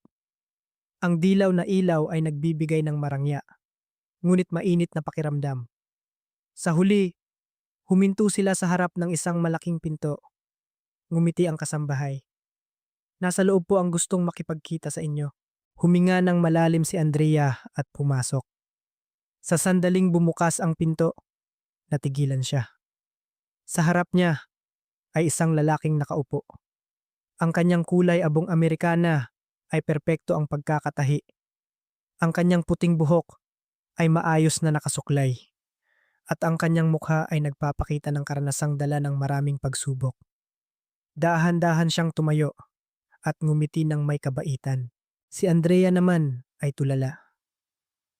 Dahil ang taong iyon ay si Mang Lito, ang lalaking dating nakaupo sa pantalan, ang humingi ng pagkain, ang nilagnat sa kalsada, ang taong ginamitan niya ng lahat ng kanyang ipon para ipagamot. Pakiramdam ni Andrea ay blanko ang kanyang isip. Tiningnan niya ang lalaki. Pagkatapos ay ang paligid na parang tinitiyak na hindi siya nananaginip. Titay, hirap niyang sabi. Ngumiti ang lalaki na ngayon ay mukhang kagalang-galang. Maupo ka ineng. Nakatayo pa rin si Andrea. Daan-daang tanong ang nasa kanyang isip. Sa huli, nagtanong siya. Ano po ang nangyayari? Bumuntong hininga ang lalaki. Sininyasan niya siyang umupo sa silyang nasa tapat niya. Pagkatapos ng ilang segundong pag-aalinlangan, dahan-dahang umupo si Andrea. Naging tensyonado ang hangin sa silid. Matagal siyang tinitigan ng lalaki bago nagsalita. Una sa lahat, kailangan kong humingi ng paumanhin sa'yo. Kumunot ang noo ni Andrea. Paumanhin po! Tumango ang lalaki. Dahil hindi ko sinabi sa'yo ang tunay kong pagkatao. Kumuha siya ng isang maliit na kahon mula sa mesa. Sa loob ay isang calling card. Inabot niya ito kay Andrea. Kinuha ito ni Andrea. Pagkabasa pa lang sa unang linya, nanlaki ang kanyang mga mata. Don Ricardo Velasco, Chairman, Velasco Corporation. Isa sa pinakasikat na negosyante sa bansa. Ang pangalang ito ay madalas niyang marinig sa tibay. Ang mga malalaking proyekto, mga charity foundation, mga programa para sa mahihirap, lahat ay konektado sa pangalang iyon. Ngunit ang pinakagulat sa kanya ay ang lalaking nasa harap niya ay siya ring si Mang Lito, ang palaboy na nakilala niya. Hindi makakilos si Andrea. Hindi niya alam kung paano magre-react. Nagpatuloy si Don Ricardo. Halos 1 taon na akong nagpapanggap na palaboy. Nag-angat ng tingin si Andrea. Bakit po? Tumingin si Don Ricardo sa bintana. May malalim na pag-iisip sa kanyang mga mata. Dahil gusto kong alamin ang puso ng mga tao. Ikinuwento niya na pagkatapos ng maraming taon ng tagumpay sa negosyo, napagtanto niyang napapaligiran siya ng maraming tao. Ngunit mahirap malaman kung sino ang totoo at sino ang lumalapit lang dahil sa pera. Lalo na't iniisip niya ang kanyang nag-iisang apo na magmamana ng lahat ng kanyang negosyo. Gusto niyang makahanap ng isang taong may mabuting puso para mamahala sa kanilang family foundation sa hinaharap. Isang taong naiintindihan ang halaga ng pagbabahagi. Isang taong marunong makiramay sa mga mahihirap. Hindi ang pinakamagaling, hindi ang pinakatalino, kundi ang pinakamabait. Kaya, gumawa siya ng isang kakaibang plano. Nagpanggap siyang palaboy. Naglakbay sa iba't ibang probinsya. Umupo sa mga terminal ng bus, sa mga parke, sa harap ng mga kainan, para obserbahan kung paano tratuhin ng mga tao ang isang mahirap. Malungkot siyang ngumiti ng maalala. Halos lahat ay iniiwasan ako. Mayroong nagpapalayas, mayroong nagmumura, mayroong parang hindi ako nakikita. Tahimik na nakikinig si Andrea sa bawat salita. Nagpatuloy si Don Ricardo. Pero nakilala kita. Ikinuwento niya ang unang araw sa harap ng kainan. Ang araw na tinapunan siya ng tubig ni Aling Nelia. Ang araw na tiningnan siya ni Andrea ng may awa. Ang araw na dinalhan niya siya ng unang pagkain. Ang araw na dinala niya siya sa doktor. At ang araw na ginamit niya ang lahat ng kanyang ipon para bayaran ang bill sa ospital. Nang umabot siya sa bahaging yun, humina ang kanyang boses. Alam mo ba kung ano ang pinakanakaantig sa akin, Ineng? Umiling si Andrea. Tinitigan siya ni Don Ricardo sa mata. Hindi ang pagkain, hindi ang pera para sa gamot, kundi ang pagtulong mo kahit na alam mong wala akong maibabalik na anumang pabor sa'yo. Naging mas tahimik ang silid. Naramdaman ni Andrea na nagiinit ang kanyang mga mata. Nagpatuloy si Don Ricardo. Pinaimbestigahan kita. Alam ko ang sitwasyon mo. Alam kong malapit nang makuha ang bahay nyo. Alam ko ang utang mo sa bangko. Alam kong natanggal ka sa trabaho dahil sa pagtulong mo sa akin. Yumuko si Andrea. Ang mga masasakit na alaala ay bumalik. Ngunit ngayon, iba na ang kanyang pakiramdam. Kumuha si Don Ricardo ng isang folder at inilagay sa mesa. Ayoko nang mahirapan ka pa. Gusto kitang tulungan. Nag-angat ng tingin si Andrea, puno ng pagtataka. Hindi niya alam na ang buhay niya ay malapit ng magbukas ng isang bagong kabanata. Isang kabanata na hindi niya kailanman pinangarap. At lahat ay nagsimula sa isang maliit na lunchbox na ibinigay niya sa isang estranghero sa isang tanghali na nagpabago ng lahat. Pagkatapos marinig ang buong katotohanan mula kay Don Ricardo, hindi pa rin makapaniwala si Andrea sa nangyayari. Ilang linggo lang ang nakalipas. Isa lang siyang serbidora na natanggal sa trabaho. Nakatayo sa gitna ng ulan sa isang bahay na tumutulo. At araw-araw na natatakot na mawala ang huling tahanan ng kanyang pamilya. Pero ngayon, nakaupo siya sa isang marangyang silid. Kaharap ang isa sa pinakakilalang negosyante sa bansa. Nang makita ang pagkalito sa mukha ni Andrea, ngumiti si Don Ricardo. Hindi mo kailangang sumagot ng kahit ano ngayon. Hayaan mo munang tulungan kita sa mga problema mo. Itinulak niya ang folder papunta kay Andrea. Nasa loob nito ang lahat ng papeles tungkol sa kanyang utang sa bangko. Binuksan ito ni Andrea. Habang nagbabasa, lalo siyang nagugulat. Nakipag-ugnayan na pala si Don Ricardo sa bangko ilang araw na ang nakalipas. Ang kanyang utang ay bayad na ng buo. Ang bahay ay hindi na isa sa ilalim sa foreclosure. Ang lupa ng kanyang pamilya ay ligtas na. Naramdaman ni Andrea na nag-init ang kanyang mga mata. Sa loob ng maraming taon, iyon ang pinakamabigat na pasanin sa kanyang buhay. May mga gabing hindi siya makatulog dahil sa takot na balang araw ay kailangan niyang lisanin ang bahay kung saan nanirahan ang kanyang mga magulang at lola. Ngayon, ang takot na iyon ay nawala na. Ngunit hindi pa doon natapos ang sorpresa. Nag-abot si Don Ricardo ng isa pang folder. Sa pagkakataong ito, isang plano para sa pagkukumpuni ng kanilang bahay. Bagong bubong, bagong sistema ng kuryente, pinatibay na pader, at may disenyo pa para sa hardin sa harap. Nag-angat ng tingin si Andrea. Ito po, mabait na ngumiti si Don Ricardo. Ang bahay na iyon ay naglalaman ng mga alaala ng iyong pamilya.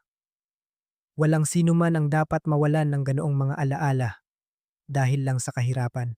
Nang marinig iyon, hindi na napigilan ni Andrea ang kanyang emosyon. Tahimik na tumulo ang kanyang luha. Hindi ito luha ng kalungkutan, kundi ng pakiramdam na sa wakas, may nakaintindi sa kanya matapos ang maraming taon ng pag-iisa. Sa mga sumunod na araw, pinatira si Andrea sa mansyon. Noong una, nahihiya siya. Lahat ay banyaga sa kanya.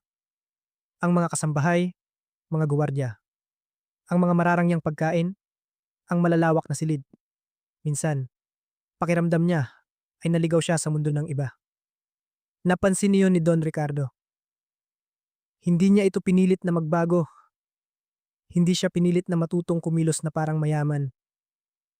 Sinabi lang niya, ang dahilan kung bakit kita nagustuhan ay hindi dahil para kang mayaman, kundi dahil palagi kang ikaw. Dahil sa sinabi niyang iyon, unti-unting naging komportable si Andrea. Ilang linggo ang lumipas. Inalok ni Don Ricardo si Andrea na sumali sa pamamahala ng ilang aktibidad ng kanilang family foundation.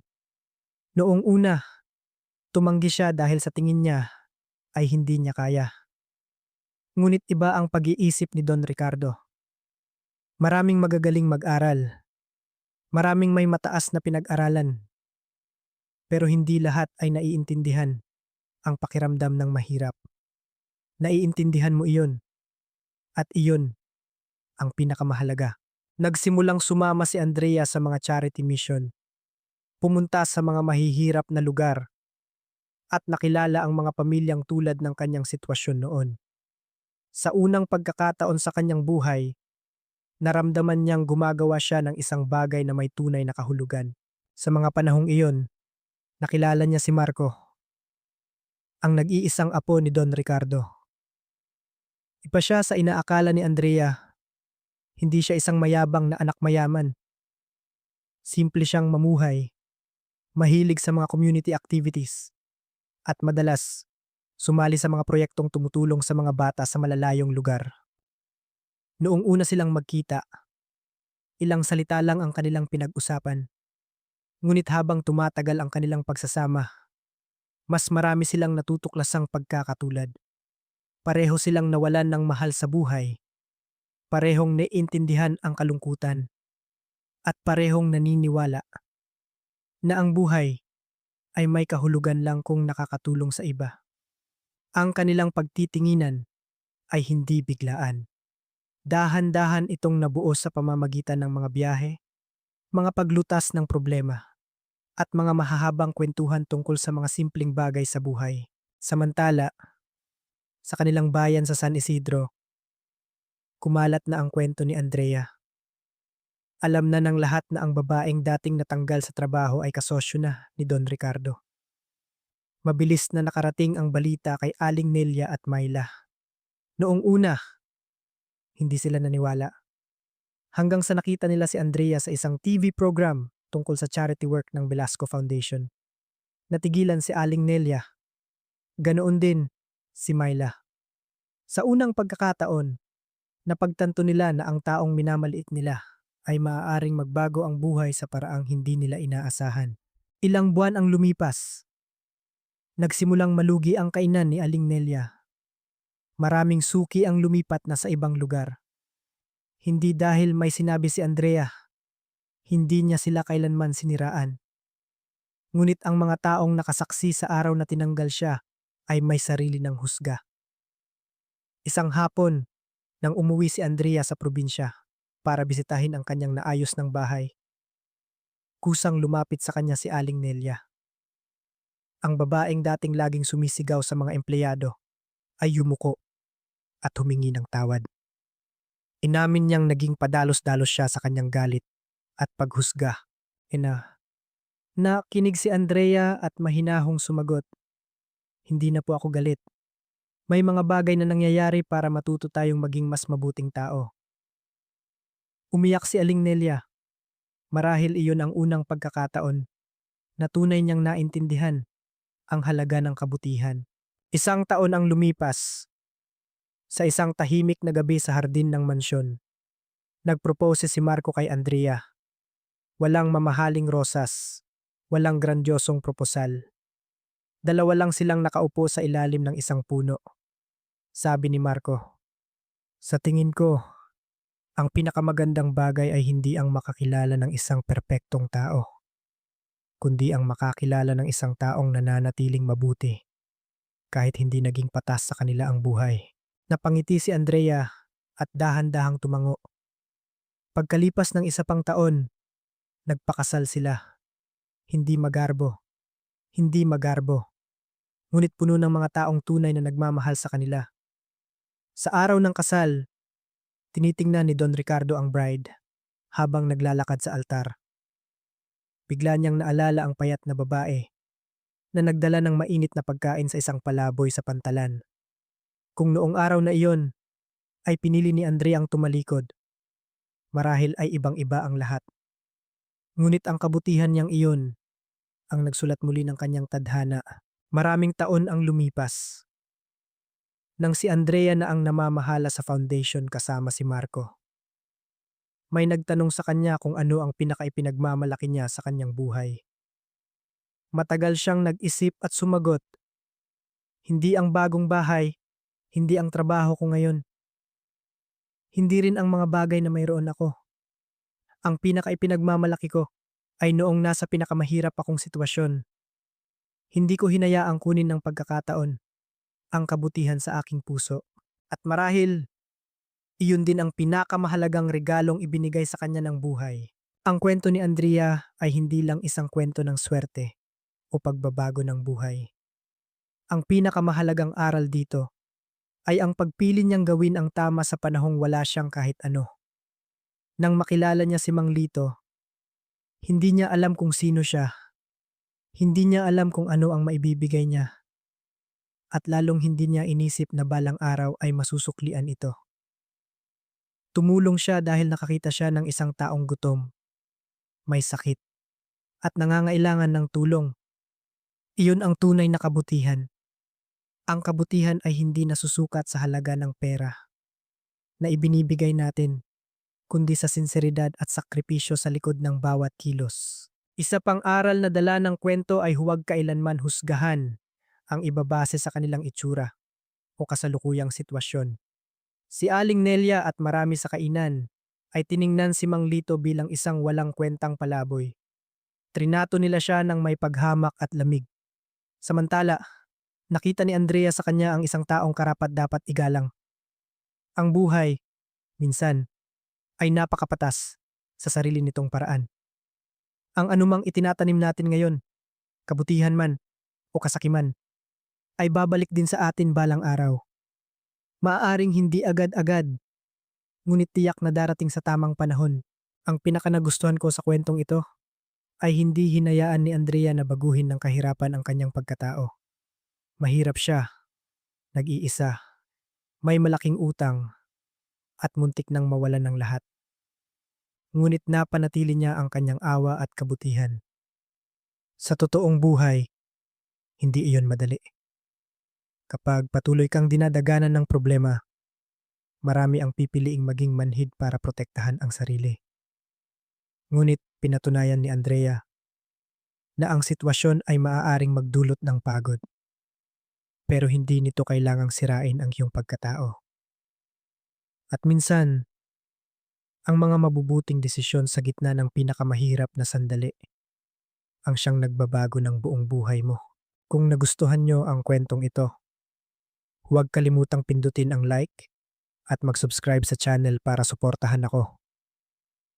Ang isang like nyo ay hindi lang nakakatulong para mas marami ang makapanood ng video, kundi malaking motibasyon din para sa akin na magpatuloy na magdala ng mga makabuluhan at emosyonal na kwento. Ibahagi ang inyong saloobin sa comment section. Kung kayo si Andrea, handa ba kayong tulungan ang isang estranghero sa parehong sitwasyon? Gusto kong mabasa ang inyong mga pananaw. Salamat sa paglaan ng oras. Hanggang sa huling minuto ng kwento. Naway lagi kayong malusog, payapa, at mapanatili ang kabutihan sa inyong buhay araw-araw. Magkita-kita tayo sa mga susunod na kwento na may mas marami pang emosyon at aral. Paalam at hanggang sa muli. Kamusta po kayong lahat? I-comment nyo naman sa ibaba kung taga saan po kayo nanonood ngayon para mabati ko kayo. At syempre, para sa inyo, ano po ang masasabi ninyo sa ating kwento? Nagustuhan nyo ba? May aral ba kayong napulot? Ibahagi nyo naman ang inyong mga saloobin. Saan man po kayo naroroon sa mundo, ang aking taos-pusong dalangin ay ang inyong kaligtasan at kapayapaan. Nawa ay palagi kayong nasa mabuting kalagayan, kasama ang inyong mga mahal sa buhay. At kung kayo man ay may sariling kwento na nais ibahagi sa ating komunidad, maaring nakakatuwa, nakakaiyak, o puno ng inspirasyon, huwag po kayong mag-atubiling i-share yan sa amin. Dahil naniniwala kami na ang bawat kwento ay mahalaga at karapat dapat pakinggan.